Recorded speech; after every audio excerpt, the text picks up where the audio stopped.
little... It disappears and there's like arrows going. Yeah. Okay.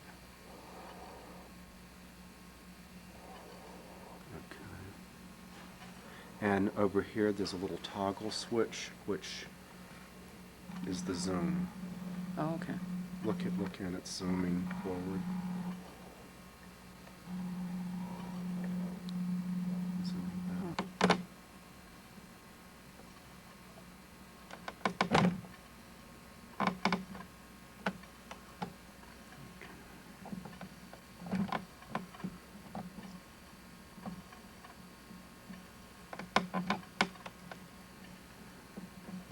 This room.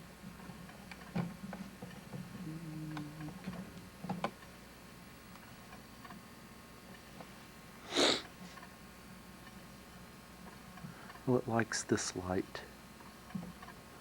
What does it do? The little thing that says light goes off when the light is really good. Okay. And then you see So if that's we a move low it light around. indicator? Yeah. Oh, Yeah, okay. so when we move it around here, it's saying the light is not so good. Yes, it came on again. It's saying the light is not so good. We don't like this. We don't know about this.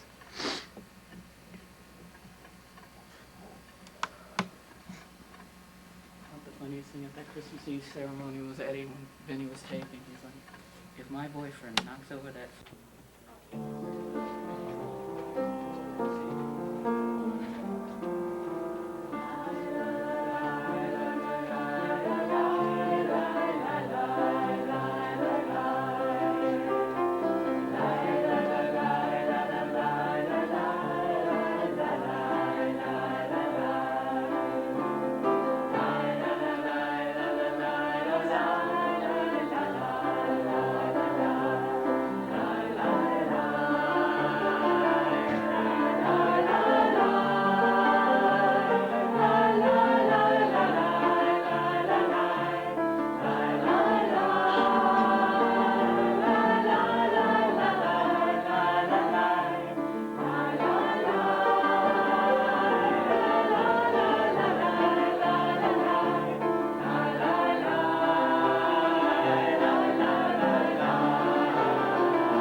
Good evening.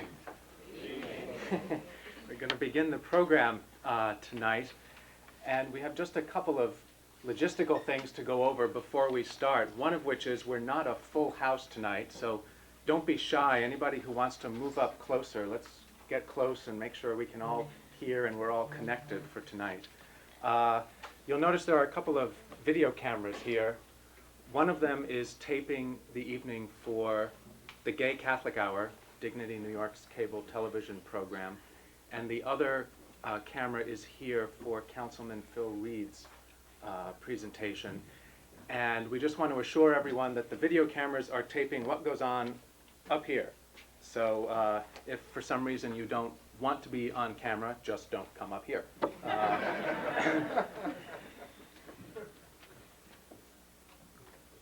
To get things started tonight, here we have Edith Mencher. I hope I'm not butchering this. Good. Wow, your title is a little bit daunting. The Cooperberg Rittman Rabbinic Intern here at Congregation Beth Simchat Torah to get things started.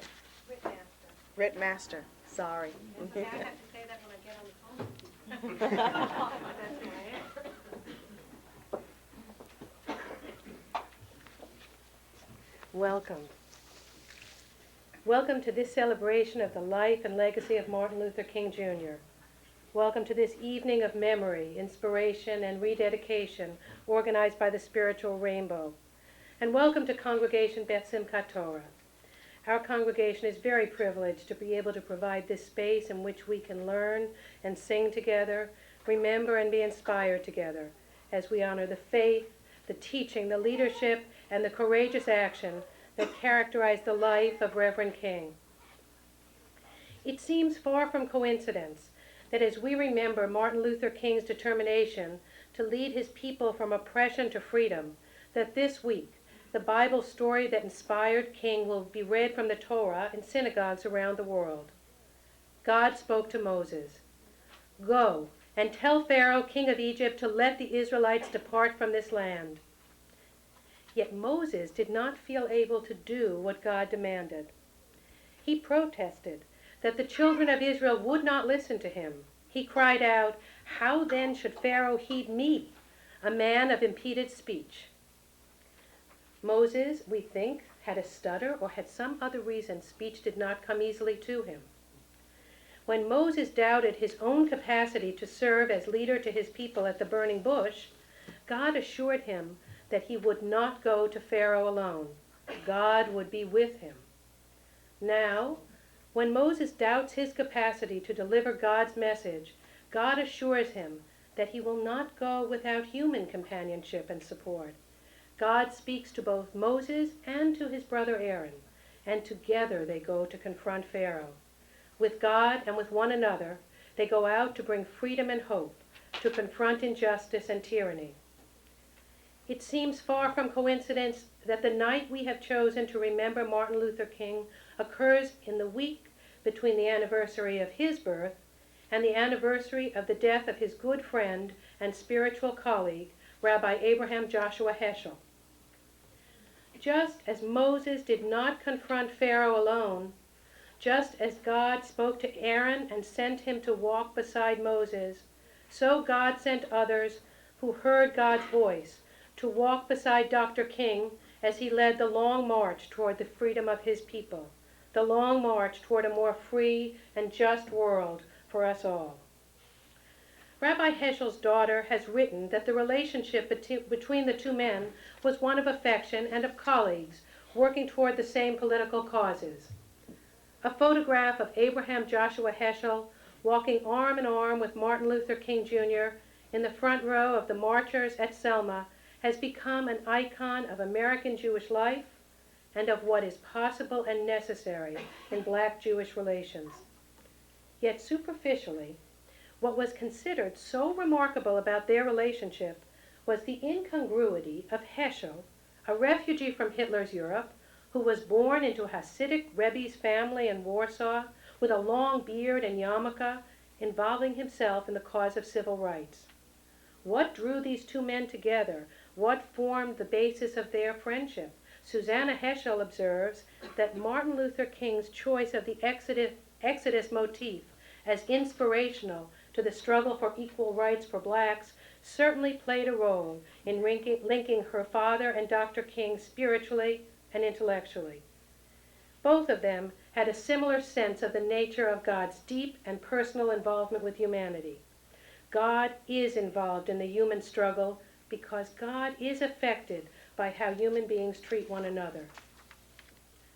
Dr. Martin Luther King wrote, "To accept passively an unjust system is to cooperate with that system. In so doing," he went on, "the oppressed becomes as evil as the oppressor." Heschel wrote, "The opposite of good is not evil. The opposite of good is indifference. In a free society," Rabbi Heschel said, "some are guilty, but all are responsible." Of Rabbi Heschel, Martin Luther King said, "He is indeed truly a great prophet. Rabbi Heschel is one of the people who is relevant at all times, always standing with prophetic insights to guide us through the difficult days." Of Martin Luther King, Rabbi Heschel said, "Where in America today do we hear a voice like those of the prophets of Israel? Martin Luther King is a sign that God has not forsaken the United States of America. God has sent him to us. His presence is the hope of America. His mission is sacred. His leadership of supreme importance to every one of us." Let us pray now together to the one who guided Dr. Martin Luther King Jr. and Rabbi Abraham Joshua Heschel to help us to heed their words. God, help us to follow the example of these deeply religious and deeply loving human beings. Help us to hear your voice as they did. Give us the strength, the courage, and the goodness to recognize that what we cannot say and do alone, we can do together.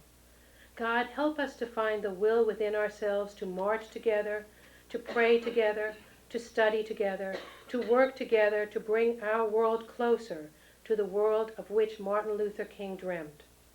Just as you who were with Dr. King and Rabbi Heschel as they marched together at Selma, prayed together at Arlington National Cemetery, stood together in the pulpit of Riverside Church, just as you were with Moses and Aaron as they faced Pharaoh, be with us as we seek closeness to you. God, as we remember the bravery and determination of Martin Luther King, strengthen our courage and our commitment to pursue peace, justice, and freedom within our world.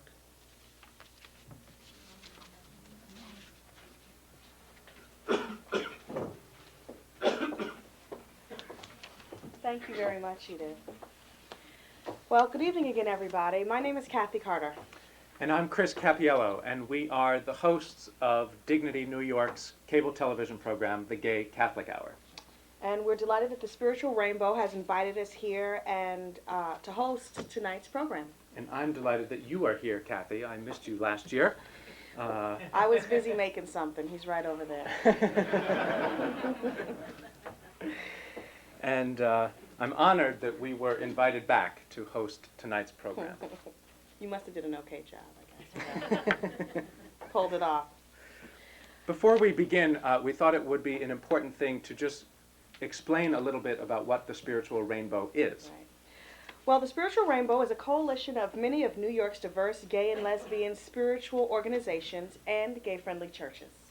The official mission of the Spiritual Rainbow is to build community among lesbian, gay, bisexual, and transgendered people by offering regularly scheduled meetings and opportunities for discussion, worship, and ritual celebration. Love those ritual celebrations. Tonight we'll be hearing from representatives of some of these groups In both reflection and in song. as we remember and celebrate the life of Dr. Martin Luther King Jr. and see how his lifelong struggle for civil rights relates to our own struggles as lesbian, gay, bisexual, and transgendered people of faith. You know, Chris, it's funny. I think Dr. King would be happy if he could see us tonight. Why is that? I mean, a black woman, a white man in a synagogue, you know, kind of like mixing it all up, I think. I hope so. And on that note, So to speak. Y'all can do what you want to do when it's over. let's get the program started. Who's up next? Let's see. We have the CBST Community Chorus under the direction of Joyce Rosenzweig.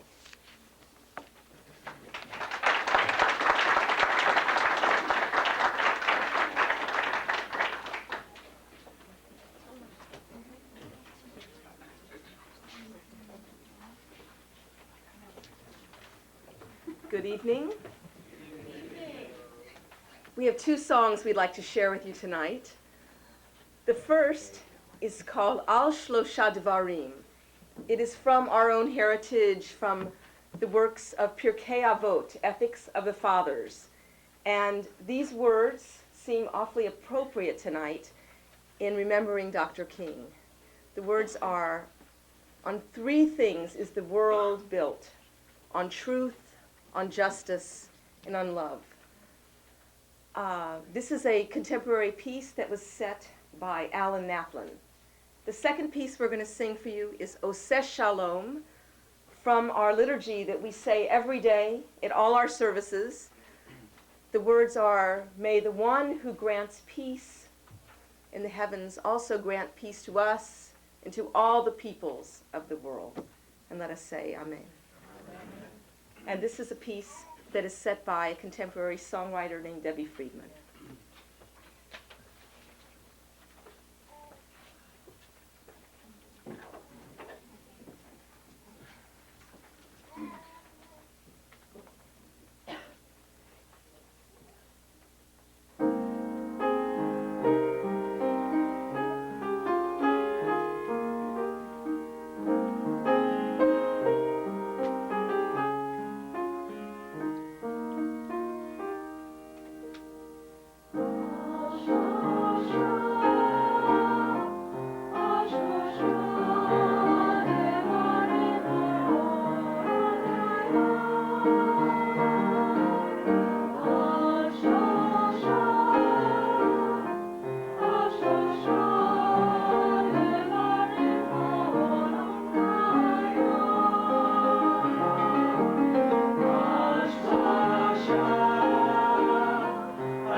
Thank you very much, CBST Community Choir.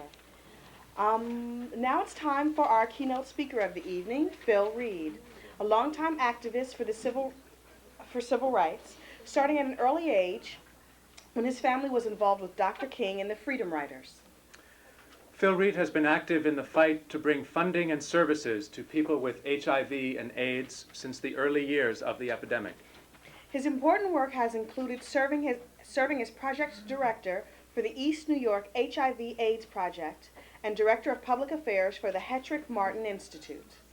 His longtime involvement in New York City politics led to his election in 1997 to the New York City Council, representing the 8th District, which includes parts of the Upper West Side, East Harlem, and the South Bronx.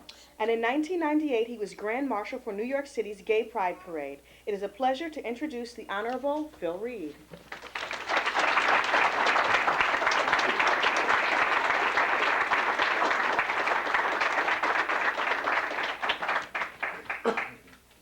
Thank you all very much for this opportunity to be here this evening. It's always a pleasure, and it's been quite some time since I've had an opportunity to be here with the congregation. I realize how long it is that you have been here as a true testimony to our community, that we are not only of many faiths, but we are proud of our faith and our orientation and of ourselves and our families. And every time I read about a religious organization that is what we call openly gay, I say to myself, my God, when are we going to stop having to say that? That would be the day, wouldn't it? As proud as we all are of our identities, so oftentimes we get caught up in just that. And if you have the strength to be able to say out loud who you are, we also ought to have the strength to just be able to be who we are. And most of the time, I don't want to say I'm not gay, but it's not a part of every minute of my life. It's a part of my fiber, as is my African American heritage, as is the white part of my family, that always reminds me to let everybody know that they had something to do with making me as crazy as I am too. And so I think that in celebrating Dr. King, that we always need to focus on the goal that we had of eliminating not only those barriers, but in those things that separate us and that we share, but that we need to be able to put those aside, look at everybody, obviously, as we say, as an individual, but from the inside out as to what it is that we're celebrating. And so often, and unfortunately, I think in the combat of politics, we find ourselves forgetting or sometimes even apologizing for our faith in God. I went to a rally, unfortunately a vigil, after the assassination of Dr. Slepian in Buffalo, as who many of you know was an obstetrician who provided services to women and was assassinated for that conviction. And so oftentimes in the heat of that, the opposition is framing their argument under the banner of God and religion. And I find that we, and I presume most of us would be classified of the left, forget, or allow, I should say, those who are in an opposite camp and who are reactionary to claim some handle on religion and on God, on faith and spirituality. And so it's always a pleasure to be in an environment such as this, whether it's worshiping with unity or whether it's worshiping with this congregation, to remember that religion is as much ours as it is anybody else's. When we celebrate Dr. King, or when I'm asked certainly to speak on these occasions, I often go back, as I do in many periods of a year, and read the history of the civil rights movement, because it really is a fascinating history, and it's full of humor and sadness and pathos and victories, but there's so many lessons to be learned in that struggle that people, of course, have defined as the 60s. In fact, now they're going to have a whole TV series in February, I think, on ABC called The 60s.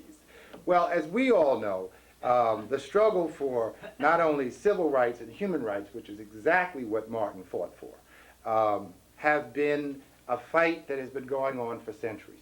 The fight for gay and lesbian rights has been going on for centuries. As we witness the history now that we know, we must not forget the past. And certainly the history of the Jews takes us back beyond written history and their struggle for survival and recognition. And I think that we always have to understand those parallels.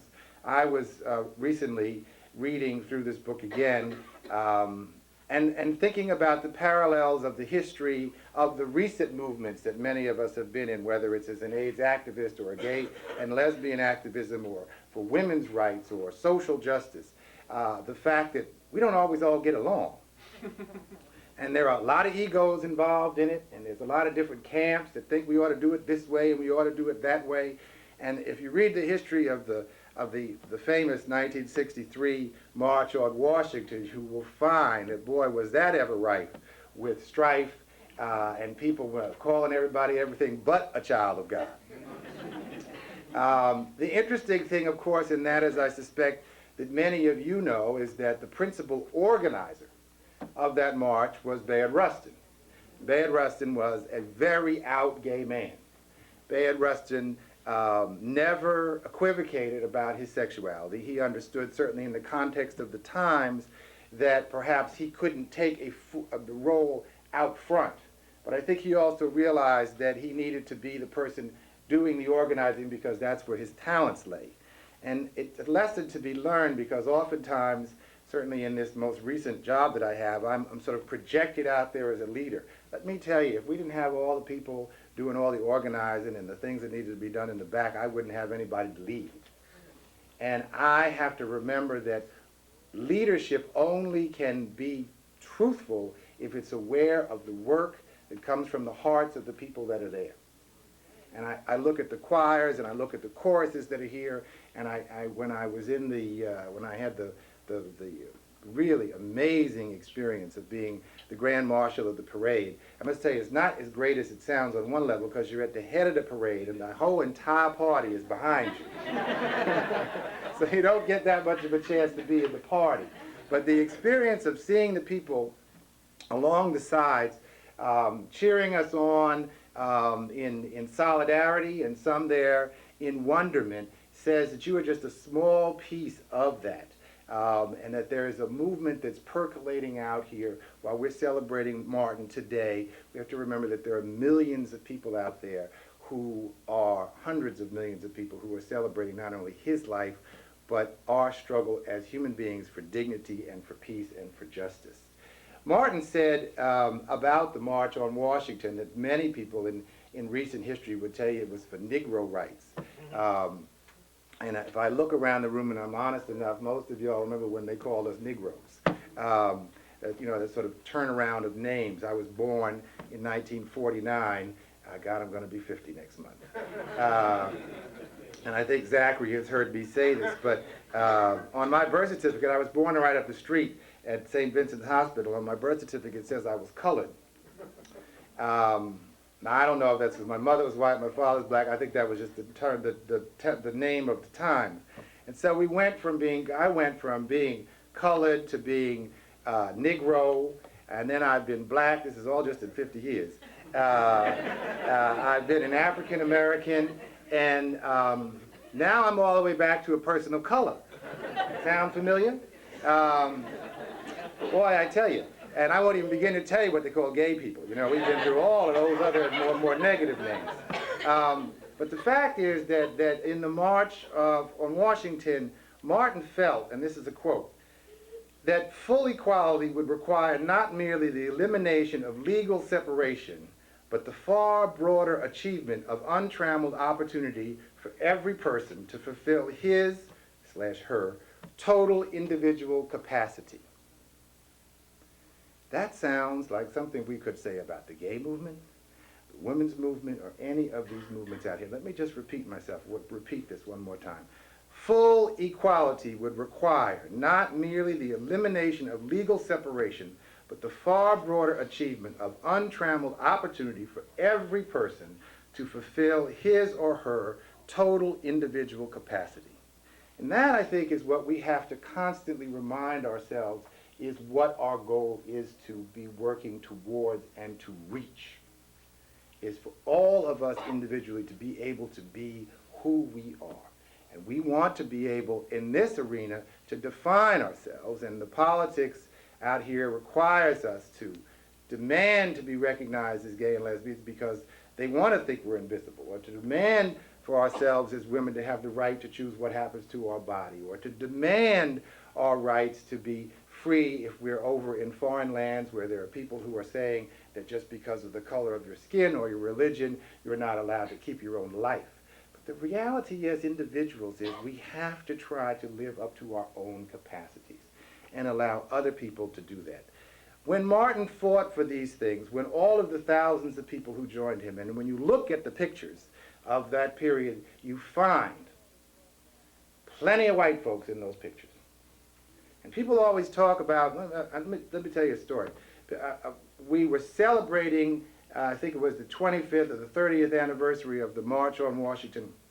And a woman that I know casually saw me a few days after that when we all gone down to Washington. And she lived in Long Island, and she had come into Manhattan on the train.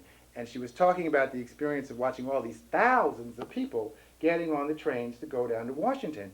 And she said, you know what was so surprising to me? She said, well, so many white people getting on the train.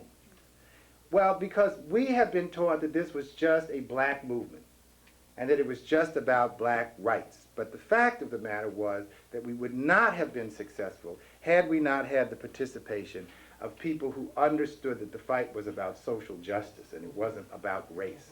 And Martin's legacy is about that. Am I glad, am I proud of the fact that Martin was an African-American man and stood for that and gave our community in the South the courage to stand up and do that? Yes, but we can't allow ourselves to let anybody frame his message as a particular group of people. The message then, as it is today, is about opportunities, it's about justice, it's about jobs. So we have to look at what are the challenges for today. Where have we been? What have we been successful at? Today in New York City, we have an unemployment rate of 9%. In the district that I represent, we have an unemployment rate of 20%. In New York City, 30% of the people who are employed do not have health insurance. 30% of all working New Yorkers do not have health insurance. I don't have to go into the statistics about violence against everybody, but certainly against women. The statistics about our children who can't read and write and they have graduated from the New York public school system is an indictment. So those are the challenges that we face today as I listen to our mayor. God help us. I may not be happy with the fact that I only get 2 terms, which adds up to 6 years for term limits, but I know there's a blessing when I can count to 3 and he'll be gone.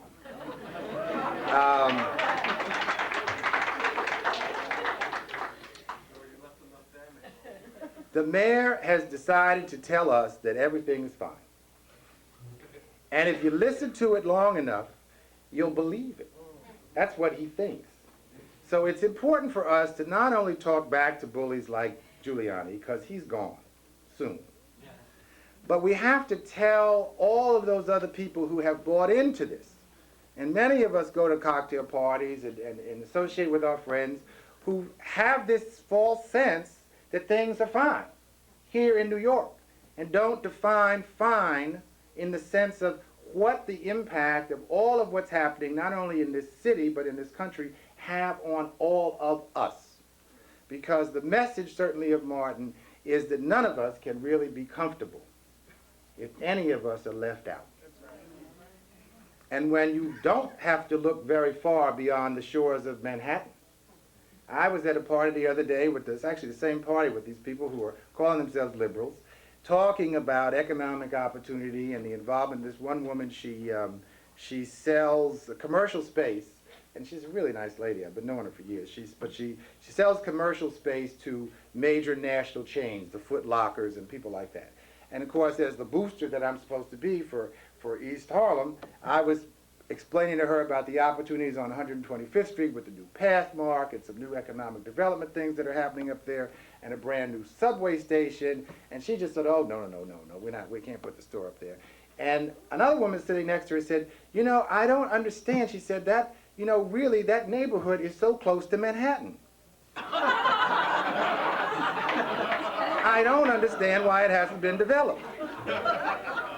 Well, as long as you define Manhattan in those terms, everything is ducky. But I suspect that not many of us live in that world. We live in the other parts of it. And so it's up to us in the terms of this legacy that Dr. King has left us, that we don't allow those assumptions to go unchallenged.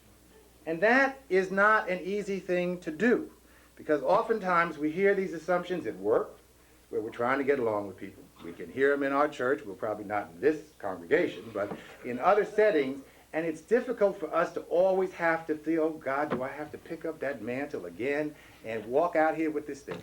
Yes, we do. We can't allow people to think that everything is fine when we know perfectly well it isn't. And we certainly can't tolerate the injustices of one group at the expense of making sure that we get our own. It just doesn't work, folks. We know that. I'm always encouraged when I come to rooms full of people like this. I have an enormous opportunity, I think, in our district to be able to speak clearly and freely about who I am. And that could take 10 or 15 minutes if I talk about all of the identities that I think I have. And I'm not talking about Sylvia Plath, but I'm just talking about how many people want to define me as things. But I find that I have a great opportunity to be able to be an openly gay man doing this job of trying to represent a district, because I see the smiles on the faces of both men and women in the district, and I think we all know, as gay and lesbian people, certainly we all know as African Americans, and I'm not sure of my white brothers and sisters here. Sometimes, I know all the black people, and I know that, you know, if we're in a community where there ain't too many of us, usually down where the jobs are, and we pass by another black person, we just sort of nod, you know, "How you doing?" Or if we're gay and lesbian and we see one of ours, because you know about that gaydar, in another hostile environment, we just sort of nod at one another, you know? Like just want to let people know that we connect with one another. And I have walked through East Harlem many, many times and seen people give me that nod. That nod. You know what I mean? That nod. And I know exactly what they're saying. They're saying that they're just as gay as I am, and they live all over the city, and they're glad I'm in there raising hell. So don't let anybody tell you that we only live in Manhattan. You know, that little short version of Manhattan. And remember, the spirit of the civil rights movement is always alive in our hearts. And I'm glad that we're accompanied tonight by song. And I meant to just tell you, when I was being introduced, this is not my own personal camera over here, okay? I just want to get things straightened out. This happens to be Global Japan, which I'm told is the largest channel, is it, over in Japan. And they have a weekly program that they do about New Yorkers, because I understand the Japanese love New York, and they do a thing about a New Yorker every week. So I'm it. So I just want to have you all wave to Japan and say, "Hi, everybody." Probably going to blow Manami's mind, the producer who's been, but listen, you think it's great to have a camera crew follow you around for 2 days, but God, you got to watch everything you say and do, you know, after a while. One of the things that was always great for me in the civil rights movement, and you'll have to give me just a little license in here, was certainly the songs that came out of the civil rights movement. It gave people strength. It raised our spirits back up when things were low. And I know that in many of our churches we have had to use those songs to begin to bring people back together to what it is that we're trying to celebrate. And we're certainly here tonight celebrating ourselves. But the struggles that we have as New Yorkers, as gay and lesbian men and women, and of all the identities that we are, we have to remember that the focus can't just be on ourselves. It has to be on the truth. It has to be on the future. And the song that I always remember when things get bad, and I'm going to try to sing it, and I'm going to ask you to join along with me in just a few choruses, Ain't gonna let nobody turn me around, turn me around, turn me around. Ain't gonna let nobody turn me around. Hallelujah.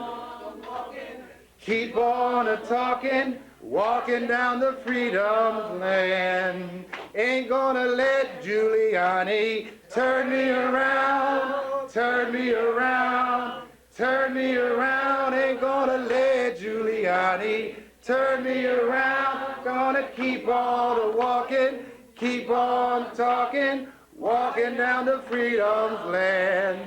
Ain't gonna let the weather turn me around, turn me around, turn me around. Ain't gonna let the weather turn me around.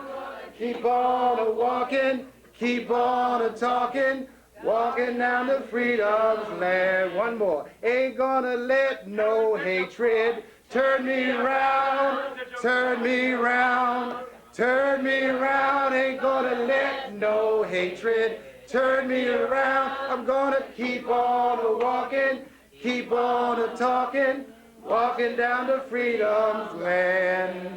Thank you all very much.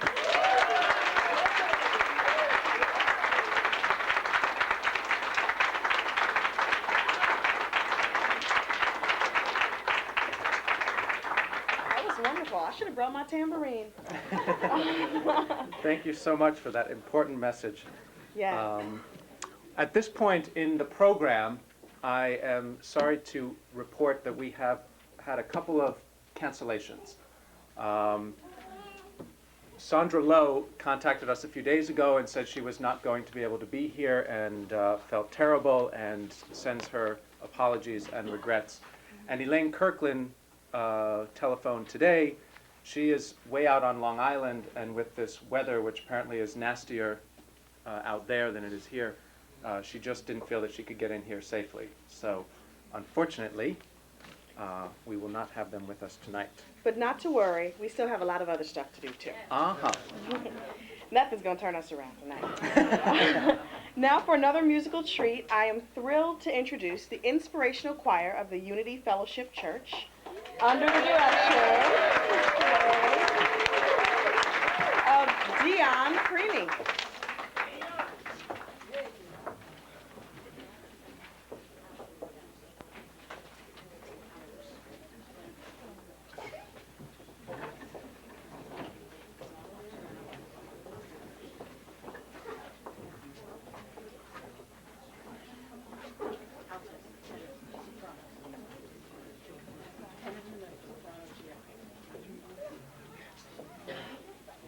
As the choir assembled, we sort of underestimated the space. I actually moved all the hearts around. Okay, we actually had a lot more faithful than I was expecting, but I'm glad for that.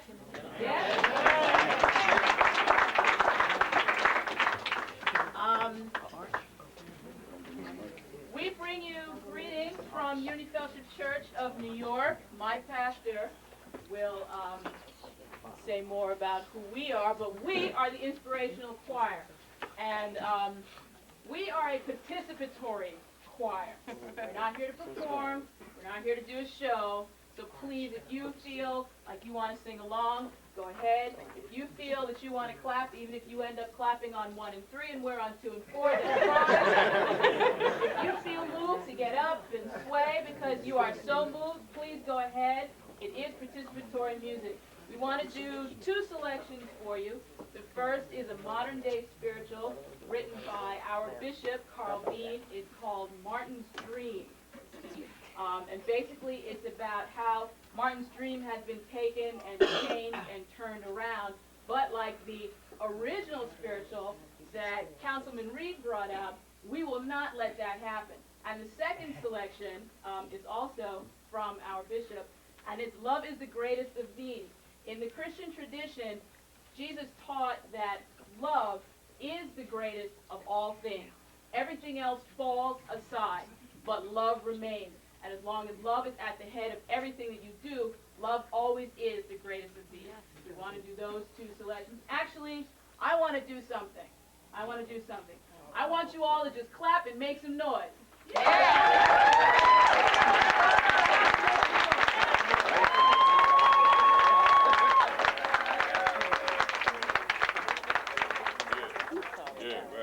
you just had your lesson in how to have black church. That's praise.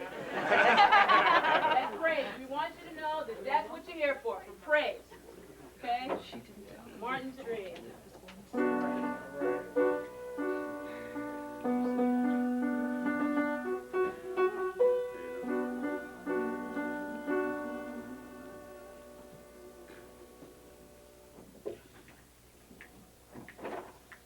Trying to take Martin Street, turn it around. Trying to take Martin Street, turn it around.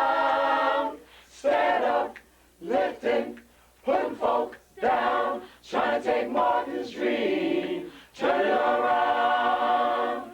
Trying to take Martin Street, turn it around. Trying to take Martin Street, turn it around. Lifting, putting folk down, trying to take Martin Street, turn it around. Where's that level playing ground? Where's that level playing ground? Poor folk looking, ain't been found, trying to take Martin Street, turn it around. Where's that level playing ground? Level playing ground. Poor folk looking, ain't been found, trying to take Martin's dream, turn it around. What's that liar telling me? I ain't blind, I truly see. Congress, Congress, Congress, Congress, Congress, Congress, Congress, Congress. Congress, Congress, Congress, Congress, Congress, Congress, Congress, Congress. Some folks sitting in Congress might as well be in the Klan. Trying to take Martin Street, turn it around. Trying to take Martin Street, turn it around. I remember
was beautiful. Thank you very much. Reminded me of my days at the Calvary Baptist Church back in Indianapolis. Even some of us Catholics got clapping on that one. Haven't clapped in church in a long time. Wow. What's going on? Our next speaker, probably need to take a break after that one. Right? Your little fan. Our next speaker is Elder Reverend Zachary G. Jones. The ever popular. I probably don't have to tell you, but he's pastor and founder of Unity Fellowship of Christ Church in New York City, located in Brooklyn, New York, and the elder of the East District for the National Unity Fellowship Movement. Elder Zachary Jones is a native California, is a native of California, where he received his theological training and began his ministry. He currently serves as Dean of the School of Theology and Religious Education for the Unity Fellowship Movement, and in 1995, Elder Zachary Jones was chosen to be Grand Marshal for the Stonewall 25 Gay Pride Parade. 2 marshals in one night. Fabulous. And with a resume like that, you would think he needs no introduction, but here he is, the Reverend Elder Zachary Jones.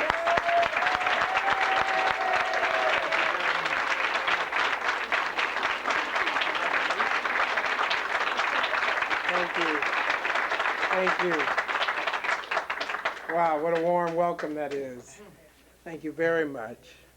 What an exciting evening this is to celebrate the King. As I refer to him, he is definitely a king of mine, a hero of mine, and of late I've been studying his life and his legacy very closely, and I'll tell you more about that as I move on. This is a momentous occasion to speak of a man, or young man at that time, who brought so much life to the world and such a complex issue, on such a complex issue as racism of that day. I am encouraged by the fact that he dealt with such a complex issue that still remains, because when I think of our struggle, I often wonder when the day will come when our struggle as lesbian and gay people is not so complicated. When will we begin to experience freedom in a way that we know we're free, in a way that we're able to express ourselves and to celebrate our lives and our families.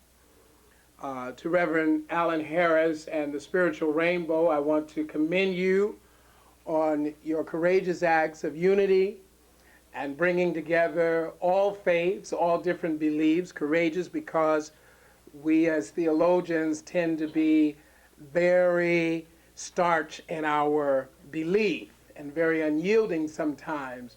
But when we can drop our differences and come together as one body and begin to feel and become human once again, that is definitely something to be very proud of. And so I know that in the past, at the beginning of the organizing of the Spiritual Rainbow Unity Fellowship Church was very involved. I attended several of those meetings in the early days, and we have become, through the demands that have been put on our ministry, as well as through the changing of our staff, we've become less involved. But as of tonight, I rededicate our commitment and our membership in the Spiritual Rainbow and commit to you our participation anew. Praise God.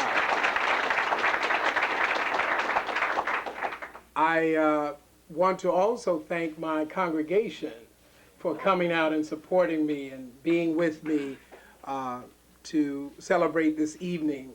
Thank God for the choir and their wonderful renditions. I appreciate that very much.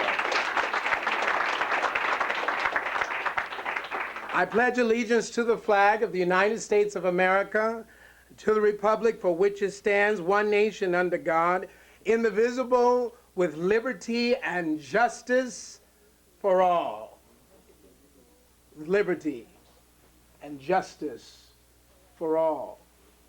Those words, taught as a young boy, the young Martin, began to crystallize in the liberty with justice for all, justice for everyone. As I study his life, I often ask myself where he would stand, if at all, on the issue of gay and lesbian issues. I also am glad to be in company with the Honorable Phil Reed. Wonderful words. Thank you very much. Thank you. This is something that brings a challenge to all of us, as to whether or not we are experiencing the promise and the pledge that many of us was taught in grade school.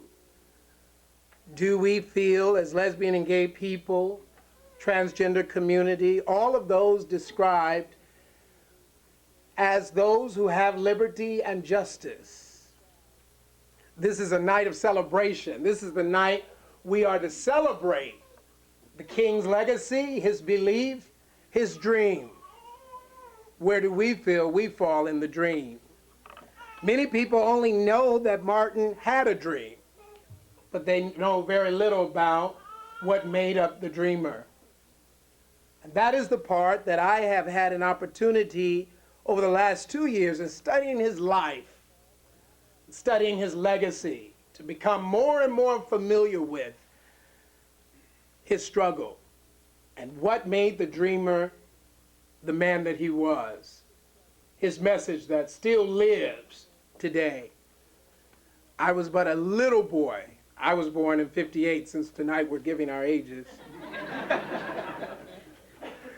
And last year was my 40th year. But I remember the marches. I remember a woman by the name of Charlotte Anderson, who participated in the marches of the early 60s and would come back and would carpool to us to church to tell of the stories of what it felt like, what her experience was. But I personally was not involved in the marches, for I was not old enough. But I remember the excitement and the feelings of that particular time when his name was mentioned, or his speeches, or the story he told. And so for the longest, I have been trying to identify and trying to compare deeply the roots of racism, as I have to deal with even that struggle, being a black man. But carrying it over, because so often we feel that racism has been resolved, looking even deeper at my call, my commitment to the lesbian and gay community, to the expression and the freedom of building my family, my home, my community, my agenda to include those who are lesbian and gay, when oftentimes we are invisible. And so I took an excerpt out of Martin's book called Where Do We Go From Here? Chaos or Community? And remember reading it and was somehow moved by the one statement I'm about to quote. And he begins with this statement. First, the line of progress is never straight. For a period, a movement may follow a straight line, and then it encounters obstacles and the path bends. It's like curving around a mountain when you are approaching a city. Often it feels as though you are moving backwards and you lose sight of your goal. But in fact, you are moving ahead, and soon you will see the city again closer by. The line of progress is never straight. Now, I heard some sniggling in reading that, and perhaps this applies more literal to us than maybe Martin intended. But one of his gifts was his ability to look at progress and to look where the movement had come from. And I started thinking about the line to progress never being straight. I started meditating on that. wondering what the depth and the essence of that statement really meant. For if the lines of progress are never straight, that involves or envisions a curve, a turning point. And when you're in a curve, you get a different perspective on things. When you're in a curve, you're in a different position physically. You're able to look back slightly at where you've come from. You're able to identify God's blessings. You're able to identify survival. You're able to identify how you got over. You're able to identify that if I made it over those mountains, I made it through those rough seas, then maybe possibly I can keep going around the curve and find myself closer to the city than I ever have been. A curve. Curve turning. We know about the curves. It's an uncomfortable position. Perhaps if many of us curved more, we wouldn't have, what do you call those things, obliques? Love handles? Sort of what we do in the gym. But the curve can be very uncomfortable for many of us. We as a community have been thrown many curves. The curve of HIV and AIDS has ravaged our community, and we've suffered loss as a result of that. The curve of losing the right to marry and celebrate our families with full benefits, full citizenship, fully being alive, fully being human, justice for all, liberty for all. We've been thrown many curves, and now today we face violence like never before. I'm involved with GMAT and many other organizations, Audre Lorde Project, as we begin to look at violence against lesbian and gay community and those who are lesbian and gay. And yet we have another curve to deal with, a curve that challenges us to keep moving forward. Have we made progress? Have we come out of the curve long enough to see that we're closer to the city than we ever have been? Or are we stuck in the curve in a way that doesn't allow us to celebrate the good that God is doing for us? We have to keep proclaiming that this is not the time to go back in the closet. This is not the time to hide. This is not the time to lose forces. This is not the time to become fearful. Thinking about Martin, thinking about the man with the dream, what was it? What was it like? Many times it's those situations that you find yourself in, you don't know what you will do until you're in it. I was in Los Angeles just a few days ago, and it sort of prepared me for this evening. It prepared me for the struggle, the fight. I and a friend were standing, and we were talking. We had been talking for a while when a young man, a few distance away, got into his car and sit there with the car motor on. And as he sat there, he watched us. We observed him, but didn't think anything of it. At the end of the conversation, my friend and I embraced each other. And we began to say our final words as we were departing. And up drives the young man in his car. And he says to us, "Yo, man, you guys are going to have to take that faggot SH ... somewhere else." And before I realized it, indignation rose in me. Before I realized it, I began to take the risk of challenging him, wondering what gives you the right to tell me as I stand on public ground that I must take my affections or my showing of affection someplace else. What gives you the right? And then he challenges me that if I'm not careful, he'll get his boys. And I said, well, you don't have to get your boys. We can handle this now. Now, as proud as that may sound, and as bold as that may sound, by the time I settled down and realized that, considering statistics, 1 out of every 3 carry guns in Los Angeles, what I had done and this courageousness, this boldness that had risen inside of me before I even realized it, before I caught myself to challenge. Then I began to identify what the essence of the energy was that caused Martin to stand the way he stood. For he was committed to freedom and liberty and justice for all people. Yes, God has brought us a long ways, and tonight is the night of celebration of that. But while we're in the curve, we have to realize that a curve is measured differently from a straight line.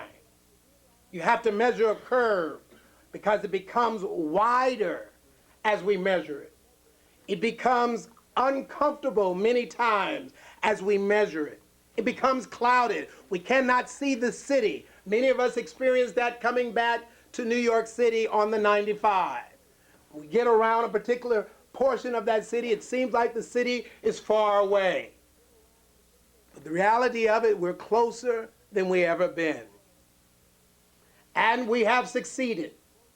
People are living longer because those who were in ACT UP, those who stood strong, those whose backs we stand on, we live today because they caught a hold of the dream. We must continue to fight. We must continue to stand strong together. We must continue to drop our differences and be as one people when it comes to being fully citizen, when it comes to liberty and justice for all people. Who will be next in terms of victim of violence? Who will be the next person? As we realize that each one of us must take that stand. We must commit ourselves to eradicating homophobia all over the land. In every community, in every faith circle, in every political circle, we must be a voice. We cannot give up now. We cannot turn back now. We can't come out of the curve now. We must fight, for we are closer to the city than we ever have been. God bless you.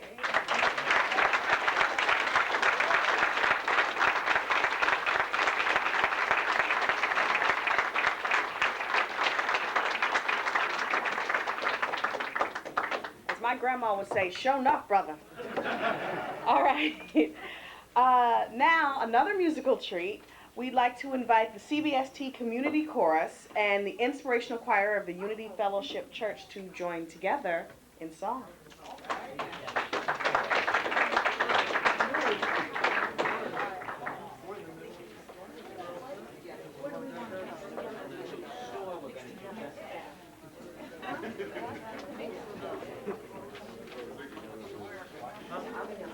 Yes, yes, yes. We know what we're doing. Yeah, we have that, yeah. How are you? Oh, sure. Joyce, can I wing this? Oh, you know what, man? Dan. Can I am? Calling the Shema. So as everybody's gathering, I just would like to say what a pleasure it is to be able to join our voices, the CBST chorus. This is a small group. This is just a little small portion of our chorus. Unfortunately, other people couldn't make it, but they are missing out on a great, great evening. So we had the fantastic pleasure of singing together for the Gay Pride service that we have, which happens, it was the end of June last year, and we raised our voices together, and it was great. It was beautiful. So we'd like to sing a song tonight that we learned together for that service. The words are from Psalm 150, and I'd like to teach you the text, so hopefully you can sing with us. It's just a few words. We start with hallelujah, hallelujah, hallelujah, praise, praise, praise, and then we go into the Hebrew text, which is, I'll tell you the words first, which are kol hanishama tihalel yah, which means let everything that has breath praise God. Praise God. So let's just say the words slowly, and you'll sing along with us, hopefully. Kol hanishama tehaleluya. Once again. Kol hanishama tehaleluya. Let's rock.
Another wonderful musical selection. Thank you very much. Till the ninth yelling Hebrew I knew was Shabbat Shalom. Well, tomorrow, hey, Shabbat Shalom. Well, we've almost come to the end of our program. Which means it is time to thank some of the people who made this evening possible. Yes. First of all, we want to thank CBST for welcoming us to their wonderful space.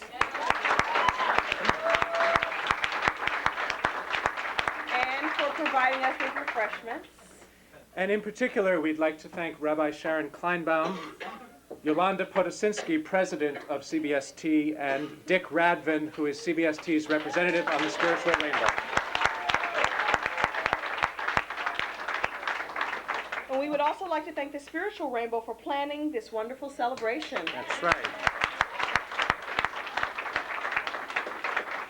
The Spiritual Rainbow has offered this evening as a gift to our community, but a program like this does not come without expenses. Oh, I hear an appeal coming. Where's Brendan Fay? How could you tell? As your programs state, free will offerings will be accepted this evening to help defray the costs of the program. So give what you can as the basket comes around, and be generous, because Chris and I don't come cheap. Oh, yes, we do. And we sort of view the level of currency in the basket as an instant Nielsen rating, so dig deep. So while we're all getting out our wallets, let me introduce our final speaker of the evening, who will provide us with some closing remarks and a benediction. Alan V. Harris has been one of the pastors of Park Avenue Christian Church for 9 years, and next month he will become head of staff for this progressive Protestant congregation. Alan has been a leader in the gay, lesbian, and affirming Disciples Alliance for the Christian Church for 14 years, and he represents his congregation on the Spiritual Rainbow. Alan and his life partner, the Reverend Craig Hoffman, have been together for more than 10 years. And we are happy to present Alan Harris.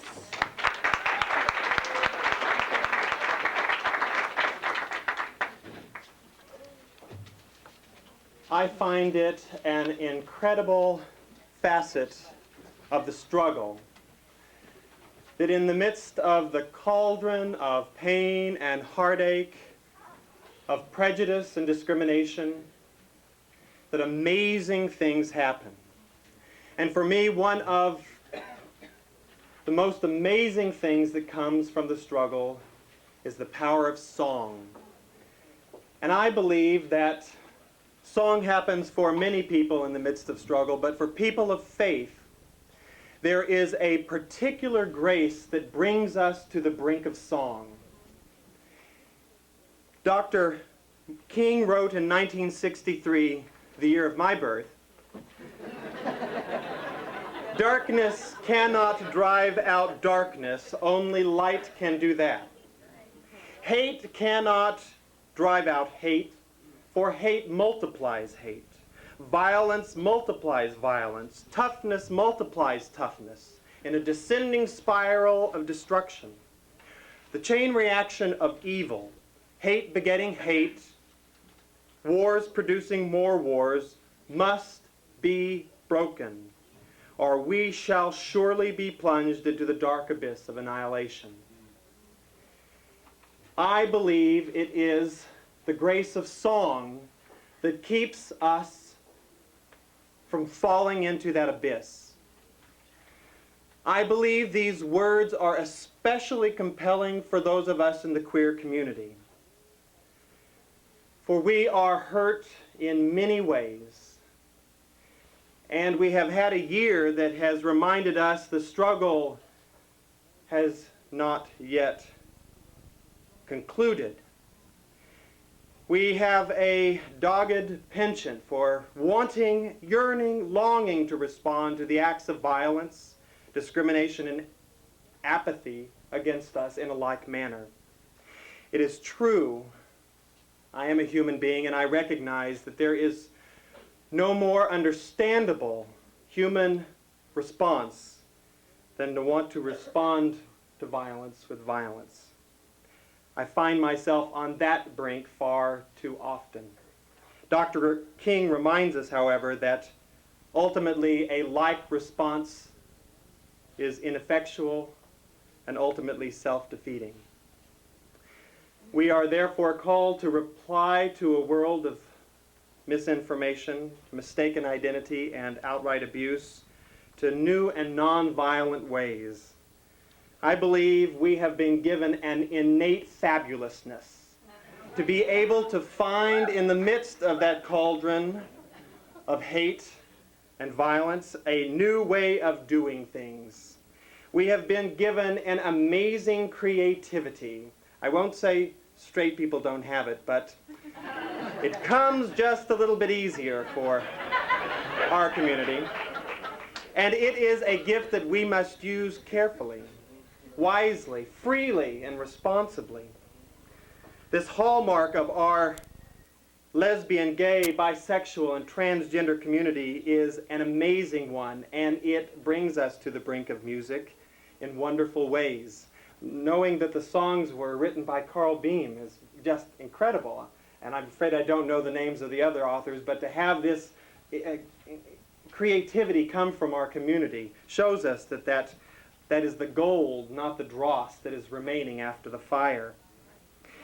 It is in the spirit of this nonviolent creativity that we have gathered this evening, and it is what Spiritual Rainbow is all about. When confronted by discrimination, we bring to mind the names of the saints who have gone on before us and those who work and teach and pray around us. We remember and we make music. We proclaim and we make music. We build bridges and we make music. I want to introduce to you to the folks here this evening, those that represent the Spiritual Rainbow that are with us right now. Dick Radvon, as you've heard mentioned before, is a representative of Congregation Beth Simchat Torah. Please, I'll just have you stand in place. Preston Pittman represents Dignity. George Plagianos is Axios Orthodox Gay and Lesbian Christians. Vern Freeman Hoyt represents Park Avenue Christian Church. See if I'm getting everybody. Brendan Fay also represents Dignity.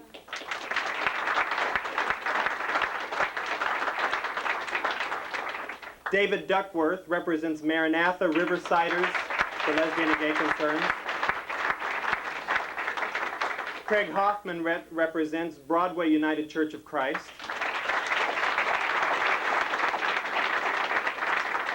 And Donald Marr was here earlier. He represents the Gay and Lesbian Ministry of St. Paul the Apostle Church. He had to leave a little bit early. Frank Sousa represents Affirmation Gay and Lesbian Mormons. Pat Crawford represents Integrity New York.